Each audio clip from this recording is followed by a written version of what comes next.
Hello and welcome to the Mark Dolan Show. Today we are right in front of Clarence House, where of course that face-to-face meeting between King Charles and Prince Harry happened yesterday. So today is the final day of Prince Harry's 4-day tour, and Harry and Charles surprised a lot of people with the face-to-face peace summit. But of course there's one show online on YouTube that called this months ago. The Mark Dolan Show, that's right. We called it, we knew this meeting was happening. It was quite clear in the mood music in the run-up to Harry's trip to the UK that the frost was beginning to thaw, the ice was melting, and that the entente cordiale was well on its way to being fulfilled. Because of course we know that Harry's representatives met Charles's representatives just a few yards from where I'm broadcasting right here in central London. So yesterday was the big day. I've got all the details written, let me tell you, in a classic analog format. What's wrong with pen and paper? It's old school, just like me. Folks, let's go through the timeline of what happened. So behind me is Clarence House, which of course is King Charles's residence. That's where he lives. He's comfortable there. He's a modest guy, exactly like his mother, and he just enjoys the scale of the place. Buckingham Palace, not a hugely practical residence for your actual home, mainly ceremonial. So here we are at Clarence House, which is where the King and the Queen live.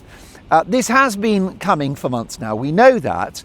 And yesterday, everything came to a head. So Charles is in Balmoral, the royal family's Scottish estate, which of course the Queen was so fond of. And that is why, so many fans around there. How are you, big man? The reason why Charles was in Balmoral was to honour the memory of his mother, who passed away 3 years ago. Of course, that was on Monday when Harry touched down in the UK. Of course, Harry had to steal his grandmother's thunder once again by turning up in Britain on her 3rd anniversary of her passing. It should have been a day. If I was Harry, I'd have come on Tuesday. You know, just let Monday happen and then you arrive on Tuesday. Instead, Harry grabs the headlines rather than Queen Elizabeth. Whose idea was that to come on Monday? Maybe it was my husband. Perhaps it was Meghan that manipulated the whole thing. Anyhow, the headlines are that this is a triumph for Prince Harry. Now I say that with no pleasure whatsoever, because this is the prodigal prince. He's a spoiled brat and he's quite a nasty piece of work these days. He used to be lovely and fluffy and drink beer and chase women, and he was in the military and he was one of the lads, but he's become a very poisonous, toxic figure, very divisive, very nasty, very angry, very irrational, very unpredictable. And I think it's all because of the woman in his life. I think Meghan has completely changed his personality. She changed his life, but she's changed him too. Can that be fixed? Can he be deprogrammed when he leaves the cult of Meghanology? We can but hope. So here's what happened. So we know that there have been conversations happening on the phone, WhatsApp, emails between Harry's people and Charles's people for months now. Of course, Harry's been agitating for this for a long, long time. As we mentioned in yesterday's video, Harry doesn't have a job anymore. He's not relevant. No one thinks of him as royal. So he needs to kind of refresh the brand. And the best way to do that is to go back to the well of the Windsors and draw from the amazingly profligate privilege that brings with it. He goes back to the Windsor well, and it's like Royal Harry, it's Prince Harry, it's the 5th in line to the throne, and he just improves his credentials all over again, which helps him and helps Meghan. So let me tell you that this is an absolute triumph for Harry. And I say that with no pleasure at all. But this is a win, because of what Harry wanted for a long, long time. He misses Britain, he misses his family, he misses his royal duties. And yesterday, he managed to get into Clarence House and hang out with the old man. So it's a win for Harry. Let me know in the comments what you think. Now, yesterday I studied your comments in great detail. I shouldn't go too close to the camera, because then you'll see my imperfections. My perfections, that's a Freudian slip. You'll see my imperfections. So in the comments, I would say that 95% of you were furious that Charles granted Harry an audience. Only 5% of you, 5 to 10% of you, said that it was a good thing that Charles has decided to bury the hatchet, that blood is thicker than water, it's father and son, you'll never break that bond. So 5 to 10% of you are happy that Harry was in Clarence House. 90% of you, at least, are raging, furious, not happy. And the reason why is because you won't forget what Harry did. And I respect that, because people do have short memories, don't they? And even Charles, I don't know if it's his age, what's happened to his memory? Has he forgotten the book Spare? The Meghan and Harry Netflix documentary where Meghan mocked Queen Elizabeth? Has he forgotten the podcast in which Harry said that Charles was a rubbish dad and characterised Queen Camilla, who is a lovely lady of great dignity with excellent solid hair? She's got great hair, Camilla, hasn't she? I think hair is very important. And I think that, especially for a lady, you get the hair right, everything else just falls together. I don't know, let me know. I've got a lot of ladies that watch the show. Would you agree it's all about the hair? You get the hair right and then everything. Margaret Thatcher, do you remember her hair? It looked like it was glued on. Was it 3D printed? I don't know, but she had that amazing mane of hair and then everything else just, so Camilla's got that. She's a great lady, but she was characterised as the evil stepmother by Harry in the book Spare. So you in the comments have not forgotten what Harry did, and that's why you're not happy. It's why you're angry. It's why you're raging. And I think a lot of you feel that Charles has betrayed the family, the royal family, because it's not just him. It's not all about you, Charles. This affects William, this affects Catherine, it affects Anne. Who cares about Andrew? Let's not worry too much about Andrew, shall we? Oh, hello, I'm Prince Andrew. I get a Pizza Express, I won't even sweat. So, it's, you're not happy, but I will tell you that Harry is happy, and it was very interesting. We'll go through the timeline in a second, but it was very interesting because Harry, after the meeting with his father, was beaming, okay? He was like the cat that got the cream. Well, he is a big pussy.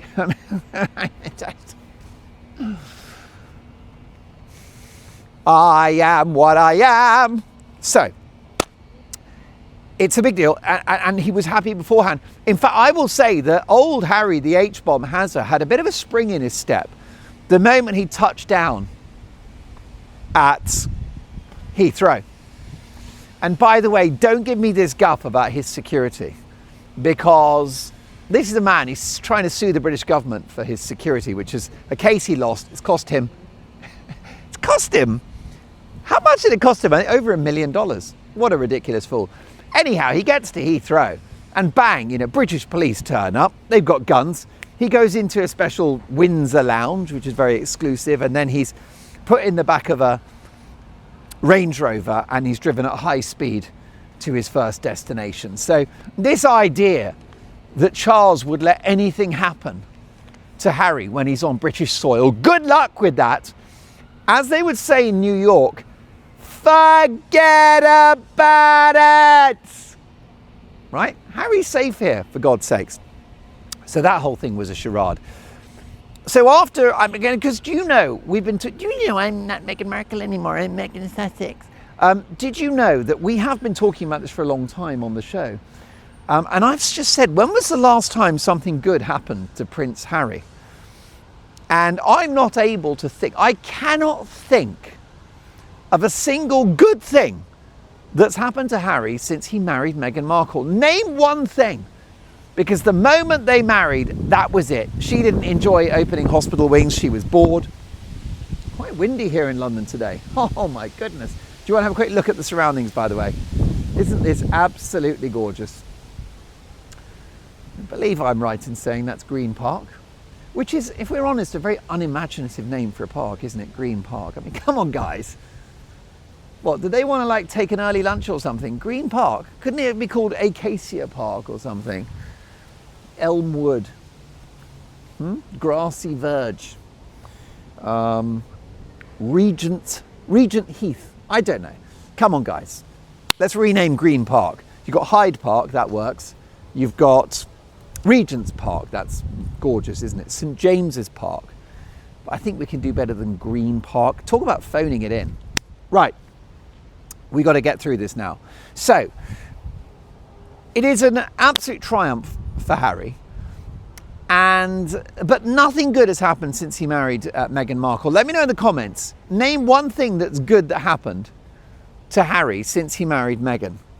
Before he married her, he was the most popular member of the royal family. He was ahead of Queen Elizabeth II, no less. We loved him, but he threw it all away. Don't throw it all away, Alfie. So that's fine. Well, I will tell you that for the first time since I've been broadcasting on the Mark Dolan show, for the first time, something good has happened to Harry. Because he's had his meeting with King Charles. He's absolutely laughing. He's nailed it. This is the first bit of good news he's had in not just months, in years. And the implications of this face-to-face summit are significant, and they're brilliant for Harry. They're terrible for Charles. They're terrible for William. Awful for Catherine. Awful for the United Kingdom. Terrible for the monarchy. Terrible for the Queen, who's up in heaven going, "Oh my goodness, Charles, what are you thinking? Getting that little brat back into Clarence House. He shouldn't be anywhere near the place. And if he is on the property, he should only be accommodated in the stables with the horses. In fact, even the stables are too good for him." Are you sick of biased news? Well, so am I. And that's why every morning, with my big cup of decaf in my Father's Day mug that I actually bought for myself, I read Ground News. It shows how stories are covered differently by the left, the right and the centre. Take this one, for example, President Donald Trump's tariff crusade. Some outlets say that he's mad and is wrecking the economy. Others say that he's standing up for American jobs and will triumph. Well, Ground News shows both sides and lets you decide, because it turns out you've got a brain! Who knew? So try Ground News. Go to ground.news/Dolan or click the link below. You will get a 40% off discount from the Vantage plan. 40% off for the plan that I use for unlimited access. It is a game-changing way to consume the news. And more importantly, it will make you sound very clever at dinner parties. Ground News is subscriber funded. No billionaire overlords pulling the strings. Just the unvarnished truth from every angle. What's not to like? That is ground.news/Dolan. I'll drink to that. So let's go through the timeline, because we've got so much to get through in today's show. But I had to come here. I had to come to Clarence House, to the scene of the crime where it all happened 24 hours ago. I had no choice. I was given you gave me no choice. So Charles is at Balmoral, gorgeous Scottish estates. He gets on a plane at Aberdeen Airport at 2 p.m. and he arrives at RAF Northolt, and then he gets to Clarence House. He arrives at RAF Northolt just before 3, gets to Clarence House at 4 p.m. So Charles is there at 4 p.m, unpacking his bags, getting his socks out, checking if he's brought enough underpants. Which, what do the Americans what do you call underpants? Do you call them jockeys? Or what do the Americans call boxers? Anyway, he's gone through, he's made sure he's got his, Camilla will have packed nicely for her. She does all of that stuff. She's old school. Don't worry, Charles, I'll do it. I'll do everything. But it's a bit creepy that Queen Camilla has the same voice as Prince Andrew. We might need to get back to the lab on that one. So he's in Clarence House, and he's counting his socks and waiting for that little grumpy son of his to turn up. Harry, in the meantime, was at Imperial College at lunchtime, and he was at the Centre for Blast Injury Studies, which is obviously a very, very important and valuable department. And he was in there for quite a while. And I will say something, I don't believe in narratives, okay? And I don't believe in being too partisan one way or the other. And therefore, I'm going to say to you that it's quite impressive, the figures involved of Archwell. I'm going to say something nice about Harry and Meghan. Oh my God, I'm going to get cancelled. But I will say that they seem to have raised around $500,000 for children who have lost limbs at war or in a war scenario. That would include Gaza and Ukraine. $500,000 to support injured children injured in war having lost limbs. That's good. Okay, there you go. So shoot me. That'd be the wrong metaphor, but you get my point. well done. And the Archwell Foundation, of course, it's, you know, a big ego fest and all the rest of it, just like Invictus. But if they've raised $500,000 and they've given that to kids who have lost their limbs, then I'd say well done. There you go. Well done, Harry. Well done, Meghan. It pains me to say it, but I do think I saw that figure and I thought that's not unimpressive. I mean, God knows how much money is wasted at Archwell, don't get me wrong, with all the limousines and the hotel accommodation and the administration costs and the management and the headquarters. It's a terrible, huge amounts of waste, no doubt. But if $500,000 goes to kids injured at war, and it wasn't their fault because they are kids, innocent bystanders, fair play, Harry. There you go. See, we can be, you know, we break narratives on this show. If Harry does something good, I'm going to talk about it. And if you're going to be cross with me about it, then tell me in the comments, because the Mark Dolan show is a democracy. And what really matters is what you think. Can I let you into a very brief secret before I get to the timeline, what happened at the Clarence House meeting? This is so brief. I'm going to keep it as brief as I can. But I wasn't sure I could do a show today. I really wasn't sure I could do a show today. I'm being deadly serious with you. And my commitment to you is 150%, which is why we have a show today. But last night, I didn't know if I could do a show, and I didn't think I could, because of the terrible, terrible thing that happened to the political commentator and activist Charlie Kirk. I'm just talking about it, I'm in pieces. And the reason why, this is not about left or right. I don't care. Don't give me left, don't give me right, don't give me Democrat, don't give me Republican, don't give me Labour, don't give me Conservative. We're talking about a human being, age 31, a guy, age 31, he's got his political opinions, to which he's entitled. America is a free country. And this will be very brief, because I really want to have some fun today, but this is three-dimensional, right? The Mark Dolan show is real, I'm real, and we have a lot of fun, but sometimes stuff happens, and I do think we've got to talk about it very briefly. But so I'm sure most of you will know this story, that he's a conservative political activist. He's very supportive of the President Donald Trump. Half of my viewers, by the way, love Donald. Half really don't like Donald. Okay, that's fine. That's democracy. But what he did, and he was a provocative guy. I mean, he was, you know, he made a lot of very, very spicy remarks. Nothing illegal, but, you know, he was bold in his opinions, and some people agreed with him, some people didn't. But he was a very intelligent guy, a very articulate. Even if it doesn't matter, you agree, you don't, doesn't matter. Talented guy, 31 years of age, married, young wife, and 2 small children, like 1 and 4 or something.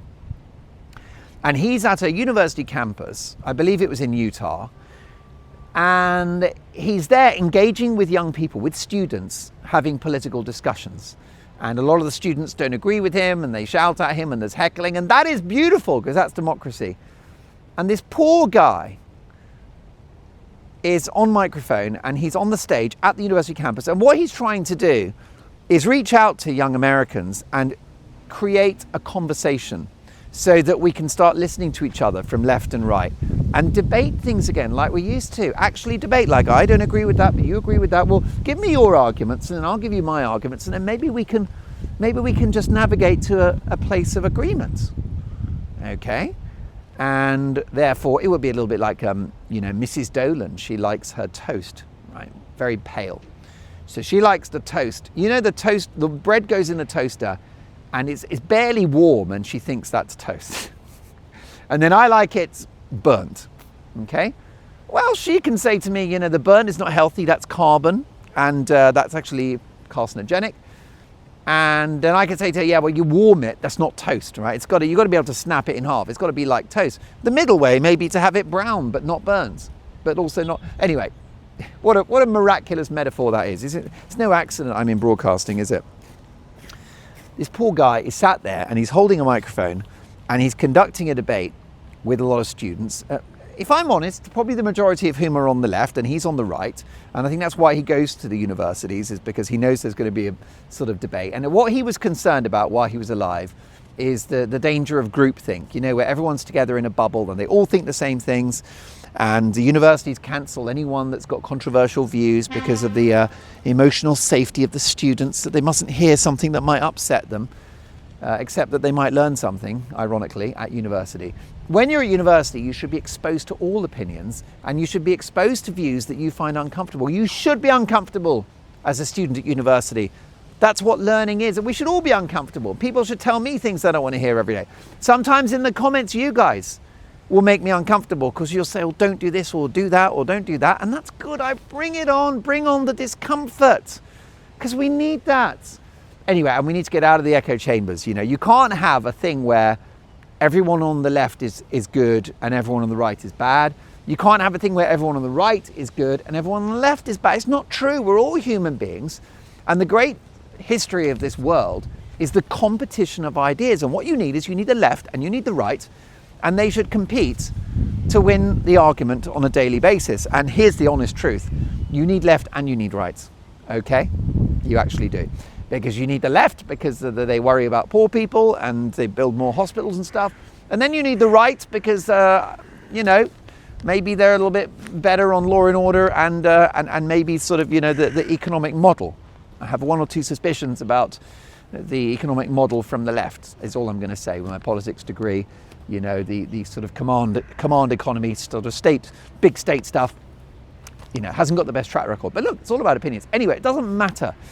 Charlie Kirk has gone down and he's discussed all of this with the students, and he's in the middle of a discussion, and a bullet hits what appears to be a major artery. Unfortunately, I saw it, which is a nightmare. I was just on X, and the video came up. This man's he's lost his life, and it's been played out.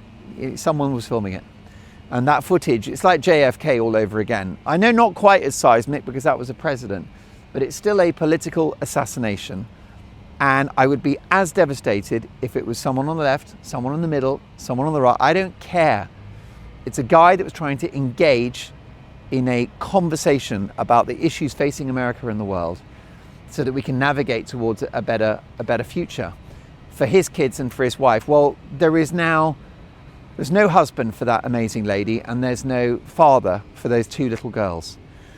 So I wasn't honestly sure. Last night when the news broke, I was devastated. Also because I'm a commentator, and and certainly in the past loads, but a bit still, I go into politics, not on the Mark Dolan show particularly, but elsewhere on Talk TV and GB News where I used to work, you know, and I've got an opinion like everyone else. And so to be in this field of broadcasting and see that to happen to someone because of his opinions is so wrong. And it all comes from if you demonize people that think differently to you. The right do it, the right demonize the left demonize the right. It's like, why can't we get back to arguing on policy rather than a tribal battle where you're evil and I'm heroic? I'm afraid no human being has the monopoly of truth, of wisdom, of morality, of any of those things. So I didn't know if I could do a show today, but I went to sleep after the Charlie Kirk story, with that image resonating in my mind and thinking about his poor children and his beautiful wife and worrying about America. And then I woke up this morning, I've had some sleep, and I'm like, life goes on. But let's get along better, all of us, and let's all absorb and embrace different opinions and allow our day to be spoiled by someone disagreeing with us, and actually thanking that person, going, do you know what, thank you for disagreeing with me. I found it uncomfortable, but very nourishing. A bit like cod liver oil. Hello, hello, hello. I see more fans. So there you go. Look, so here's what we've got to do. We've got to crack on with this. Now, I hope you don't mind that intermission, but and maybe that's just like destroyed today's show, and I hope it hasn't, but I had to get it off my chest because it was on my mind. And in the end of the day, that lad, you know, is a very talented guy, and he was very bright, and he was 31 years of age, and he's been taken. What I'd rather do is, obviously, I'd rather he were here and people yell at him and that's what democracy is, a bit heckle. I'm a stand-up comedian, heckle away, but not the guns, not the bullets. It's so wrong. All right, let's go. So, Charles is counting his socks. Bloody Camilla, you forgot my boxer shorts. I've only got one pair of boxer shorts. What are you going to do with only one pair of boxer shorts? And Camilla's like, oh, well, just wash them in a sink overnight, Charles. Wash them in a sink overnight. And then dry them on the radiator. It'll be good as gold tomorrow. See, I bet that's what Camilla would do. She'd recommend that he just washes the pants. Have you ever done that? Have you ever been in a hotel that had to wash your smalls in a sink and then dry them overnight? In fact, no word of a lie, I did that for the whole of the Mark Dolan show in America. And I had to wash all of my underpants in the sink, and I used shampoo. And I even helped cameraman John with his laundry. Can you imagine? That's teamwork, isn't it? Right. So what's happened is that Charles has got himself to England, and he's down in London at Clarence House. And then you've got Harry, who's finished off at Imperial. Now, Harry got out of Imperial around 4:30, Imperial College. There's a strike, the London Underground, the tube, the metro of London, right? Our underground rail system was on strike for a week, which is, by the way, going to cost us billions. The country's already broke, and now the train drivers have decided they're not going to drive any trains for a week. In the capital city, it's going to cost billions. You're welcome. So what's happened is there's been loads of traffic. So Harry gets out of the Imperial College, and there are fans there. He does a couple of selfies, and he says, I have to go, I'm so late. So he knows, this is the first clue that it's like, well, where's he got to be that's so important? Because Invictus can wait, and all the other charity stuff can wait. So why is he in such a hurry? Because he's going to see his dad, which is the big call that was made by the Mark Dolan show. So many other pundits said it wasn't going to happen. Ahead of the curve as always. So Charles is waiting, got the kettle on. Harry's in traffic. He arrives at Clarence House right behind me at 5:20 p.m. in a black Range Rover. They have tea for 54 minutes. Now that is a major upgrade, because last time Harry was here, 2024, following Charles's cancer diagnosis, and that was 15 minutes. So Harry's gone from 15 minutes with his old man to 54. That's almost an hour, and they had tea. If only there had been booze. If Charles had opened a bottle of single malt, then I reckon that meeting would have been 3 to 4 hours long. And then they really could have got down to brass tacks and maybe fought a bit, got angry with each other, and then sort of hugged and said, oh, I love you, and then fallen asleep in each other's arms. Am I revealing too much about my own life in this anecdote? That's a classic evening round at the Dolans. Let me just check that we're still recording. Yes, we are. Good. You see, I don't have cameraman John with me today. I've got cameraman tripod. Not the same. We all miss. Thank you for your good wishes about cameraman John. I feel the same way. He's a legend. Right. So let's go back to this. 54 minutes, and they had tea. This is all the background to this. Insiders have said Harry wanted to build bridges at this meeting over 54 minutes and reset relations. Harry reportedly promised his father in the meetings in the run-up to yesterday, of course, between the representatives, the promise was made to the king, there will be no interviews, no journalists will be briefed. And to be fair to Harry, he's been true to his word, because there's very little detail that has emerged from what their conversation was. I don't know, you don't know, the news channels don't know, the commentators don't know. There are only two people who know what happened yesterday, right behind me, and it's Harry and Charles. But what we do know is it was 54 minutes long, which is a heck of an upgrade, which tells me that whether you like it or not, whether I like it or not, Harry is back. He's back. He is back. And we're going to have to live with that now. Because also what happens, if Harry's back, then Meghan's back. My husband. HRH, Meghan Markle, you're welcome. So, his dad was promised that there would be no revelations, total privacy, no briefing. The only issue is that's not legally binding, is it? And Harry's married to Meghan Markle. So let's see whether he can keep stum, keep it zipped up, or will he spill the beans I'm hopeful he won't. But this is the risk now. This is the rolling of the dice on the part of Charles, you see. This is the gamble that Charles has taken, is that now Harry's got material for Spare 2, the second book. He's got material for another Netflix series. He's got material for podcast interviews. And he's able, if he wants to perpetuate the victim narrative. But I'm hoping he won't. I noticed one thing. I'm going to say another positive thing about Harry. I shouldn't get a habit of this, but here we go.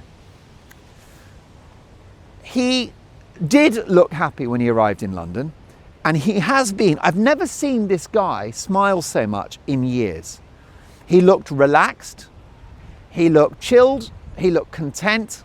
He had a little sort of twinkle in his eye. It was almost like the old Harry. Did you not notice that from the footage of Harry in London the last 4 days and the photographs of him, that actually he's happy? And I'll tell you for why. Because he's home. He lives in the United Kingdom. I've got viewers in France, Republic of Ireland, United Kingdom, Germany, Italy, France, Canada, New Zealand, Australia, the United States, South Africa, Netherlands, Philippines, the Filipinas. By the way, it's raining. Why is it, whenever I film anywhere, why does it always rain? Okay, so why does it always rain on me? I don't know about you, I saw a change in Harry this week. And the reason why is because he's here. And this is where he's supposed to be, because this is his home. He's English. He's an Englishman. And California's not right for him. I would blossom in California. I would do terribly well. I'd have a tan, be going around in a Ford Mustang, and it would be a tremendous. Mrs. Dolan would, you know, she'd be a big sprawling house somewhere, you know, and probably Malibu, I think we'll go for, once the sponsorship kicks in. Right. But no, it doesn't suit him, California. And he was so happy to be home. And the other reason why he's happy is because he's seen his dad. And he's realised how much he misses his dad and how much he loves his dad. So overall, he goes home a relatively happy bunny. But I'll tell you who's not happy. William. He's absolutely raging. Now, 90% of you are furious that this meeting happened. Catherine's furious. No doubt Anne's furious. Don't know about Prince Andrew. He's some concert for Girls Aloud or something at the moment. God knows where he is. So, watching videos of women playing netball on YouTube, no doubt. I believe it's his favourite channel, maybe Babe Station. But the bottom line is, oh, here comes the rain. Here comes the rain. Do-do-do-do. You must never sing the Beatles because it costs £1 million for every note. But he's happy because he's back in the UK, he's connected with his father. And here's the other reason why Harry's happy. Because he's not with Meghan. So he's escaped the cult. He's escaped the virtual prison of that Montecito mansion. Montecito, that's what's happened. He's a free man. And he's got the weight of the world off his shoulders. And that's why the Mark Dolan Show, we're not stupid. We put Harry and Meghan on 24/7 Divorce Watch for a reason. And it's because I know Harry. And I know that he's English and he needs to be here with a dim-witted aristocratic lady with breeding, right? A real inbred sort of, you know, married a second cousin kind of lovely, blushing English rose of a wife that doesn't ask too many questions and organises his boxer shorts when he travels. And that is, Camilla, where's my toothbrush? Where's the floss? I floss every day. No, normally I put the Oral-B floss in there and Colgate toothpaste, tooth whitening, because I'm the king. Where is it? Although my tooth whitening is actually gold because I'm the king, so it's tooth goldening. It's massive though. It's massive for Harry. We've seen a different side to him. I think it's given him a taste of freedom. I'm going to end this show on a positive and say that it demonstrates that there is hope for Harry. Maybe not in terms of full forgiveness or anything like that, but for him to experience life away from Meghan, where he's not under her spell, to remember how much he loves his country and his father, and for him to just think, yeah, maybe there is more to life than flower sprinkles and dinner with the bloody Clooneys. Let me finish this now. We'll wrap things up. The spokesperson, Harry's spokesperson, has spoken to the press, obviously, because Harry can't speak for himself. He's got to have people. And they said he obviously loved being back in the UK, they told the press, catching up with old friends, colleagues, and the causes about which he's passionate. Well, sorry, Harry's spokesperson, whoever that is today, because it'll just be today, because they get fired every 11 seconds, because Harry and Meghan get through staff members like James Corden gets through Krispy Kreme donuts. Don't talk to me about friendship, because the royal butler, Grant Harold, who knows Harry and Charles very well, said that Harry doesn't speak to his friends anymore. He's just cut them off. And we know who to blame for that. We know it's not the same without cameraman John, is it? Listen, you're missing cameraman John, so am I. That would have never happened on his watch. Before we go, basically, I don't know, is this a rain? Has it spoiled my hair? Oh my goodness. Right. This is a new suit as well. Yikes! Is rain a problem for a wool suit?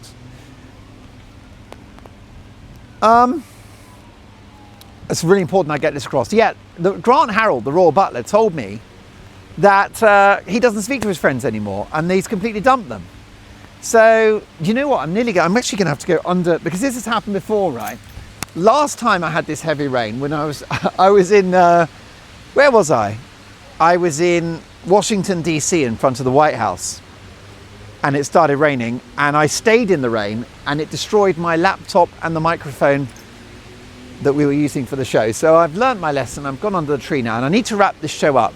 But there's one more thing I want to say, which is that Harry is flying off to Los Angeles this afternoon. It's now currently just gone 5 p.m. UK time, which is about 9 a.m. in California. And Harry's flying about now. He'll have gone through duty free and bought about 57 bottles of vodka, because Meghan's a drinker. Meghan's a drinker. She puts it away. Have you seen that TV show? Every 3 seconds, it's a bucket of rosé. So, but I will say one thing before we go, which is Harry's here for 4 days. I bet he's kicking himself that he didn't stay longer, because now that he's rather more emollient with his father, perhaps the next project is William. And I think what Harry should have done is cancelled his flight back today, going, look, I've been in Clarence House yesterday, been here 4 days, people are pleased to see me. Mark Dolan's noticed that I'm a lot jollier, and I've got the twinkle back in my eye. It's the old Harry. It's a glimpse of the old Harry. By the way, am I being too nice about Harry? Let me know in the comments. But I think that he should have called Meghan and saying, hi Meghan, hi Megs, hi Megs, I'm going to cancel the flight back, because I've just hung out with my dad, and now I'm going to work on my brother, and I'm going to stay here for a while. I think Harry should stay in the UK for the month of September. That's what he should do. Harry should stay here until the end of September. Meghan can do without him for a few weeks. They've got help. They've got nannies and cleaners and all the rest of it. That's what should happen. He should stay, and he should build on the success of his trip and really, really get down and dirty with his family and with the British public, make amends, and also have 4 weeks away from Meghan, at which point he'd be transformed and he could become the Harry that we used to know and love. That's what he should have. He should have stayed for 4 weeks, for the whole of September, and called the wife and said, sorry, I'm not coming home, and you'll see me in October, and you'll have to miss me. You're welcome. Because you know what Shakespeare said? Was it Shakespeare, or was it Sir Paul McCartney? Absence makes the heart go fonder. Absence makes the heart grow fonder. If you're going to do a quote, get the quote right. Absence makes the heart go fonder. Right, folks, we've got to go. And I cannot wait to see you for the next video, which is going to be Sunday. But please like, subscribe, hit the notification bell, because you never know when surprise videos are coming. And in the meantime, I'm going to give you a couple of bars of a song by Tim Rice and Sir Elton John. It's a Disney song, and it's exactly what is going through the mind of Prince William as we speak. Oh, I just can't wait to be king.